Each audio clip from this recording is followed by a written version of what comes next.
kot. Aku ni tak ada siapa pun. Habis tu aku ni siapa?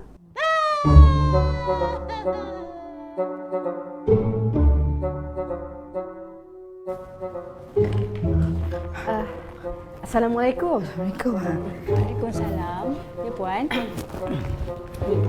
Nak tanya, package pergi umrah berapa ribu? Boleh puan.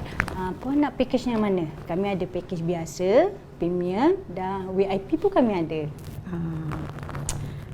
Yang kita nak pergi ni biasa-biasa je, bukan VIP. Kalau package biasa harga kami dalam RM8,999 aja.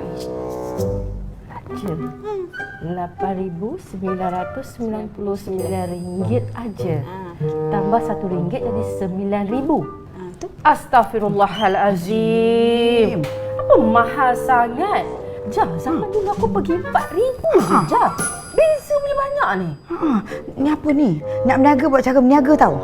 Kita nak pergi beribadah. Kita bukan suka-suka tau. Tapi maaflah, kalau package yang RM4,000 kami dah tak ada. Itu zaman bila dah puan?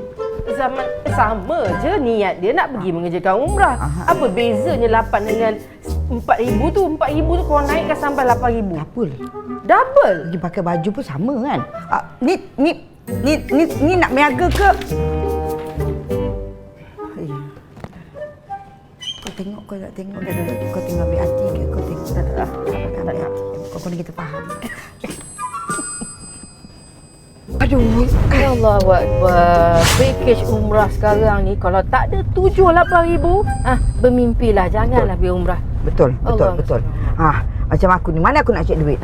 Pencen laki aku tu pun memang cukup-cukup makan aja. Macam kau lain lah, kau ada bisnes, kau duduk goreng kaki pun duit rumah, duit kau masuk. Alhamdulillah. Bisnes ni dengan anak buah aku je. Makan gaji buta. Kan, tiap-tiap bulan adalah dapat rezeki Tapi sikit. masuklah. Alhamdulillah. Usia macam ni, tak ada masa lah nak pergi office tu semua. Betul tak? Apa pun, kasih kena pergi umrah. Habis tu, Tak apalah. macam mana Ni. Guna duit aku dulu. Kau ni biar betul. Ya. Kau ni baik sangat melampau-lampau. Kau ni baik sangat ni. Kau pun tahu aku baik kan? Tahu. Tapi pasal duit ni bukan semua orang tau. Tak apa. Kita hantar kasih dulu. Kita tak payah pergi.